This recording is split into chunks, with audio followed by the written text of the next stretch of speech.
This week, the David Suzuki Foundation announced that they're going to campaign in the federal election.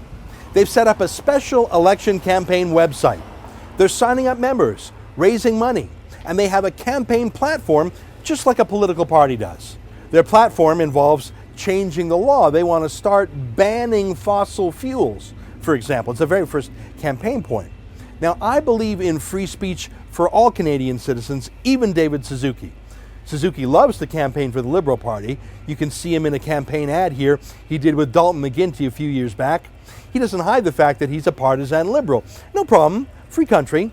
But the David Suzuki Foundation isn't a Canadian citizen. It's a giant corporation with more than $9.3 million a year in revenues, including about $1 million a year from foreign sources. And corporations are not allowed to donate money to political parties in Canadian elections anymore. They're not allowed to campaign. That was banned years ago by Stephen Harper himself. No corporate donors allowed, no union donors, just individuals now. People can still get together and register as so-called third-party campaign groups, but the Suzuki Foundation has not done that yet. If they do in the future, they'll have to disclose their ultimate donors to Elections Canada after the election, and they will have to follow spending limits, sort of like a political party does on both counts. But they haven't done this yet. I checked today. But here's the thing.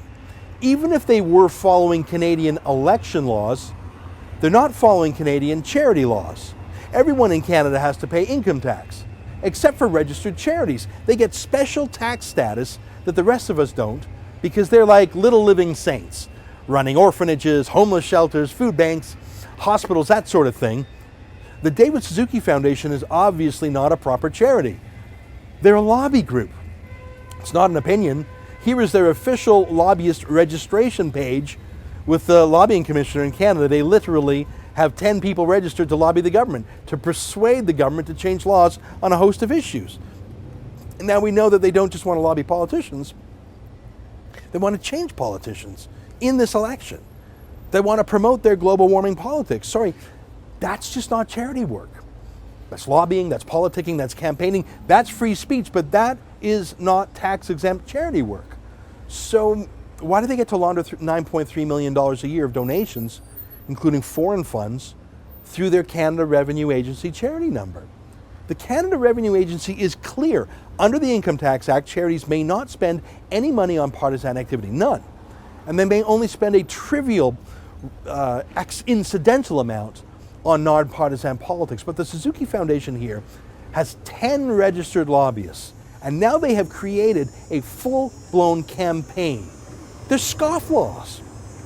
The Canada Revenue Agency knows all about the Suzuki Foundation's politics. It's against the Income Tax Act. They've known about this for years. I know they do because I've told them about it. But they don't seem to give a damn. And that in itself has taught the Suzuki Foundation a lesson. They can really get away with anything.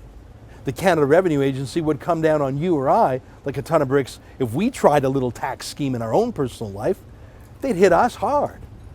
But we're not CBC celebrities like Suzuki, whose face is plastered on every single page of the Suzuki Foundation's website. So they still let the Suzuki Foundation launder political money through a charity number while they have 10 lobbyists in Ottawa, and now they launch a campaign in the election. It's obviously going to be a pro-Liberal campaign. We know that David Suzuki himself is a partisan Liberal, and we know he calls Stephen Harper a climate criminal. I'm all for free speech, even for extremists like Suzuki. I'm just asking, why doesn't the Suzuki Foundation have to follow our tax laws like the rest of us? And why is it taking foreign money to interfere in Canada's elections? I'm sick of this. I think it's time the CRA audited the Suzuki Foundation. I've set up a petition at www.AuditSuzuki.ca. You can go there or just click right here. It's simple. Here's the wording.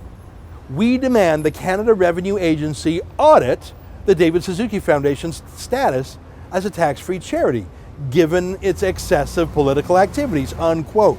Pretty simple. Don't you think you'd be audited if you moved $9.3 million tax-free in the name of charity work, and then you launched an election campaign?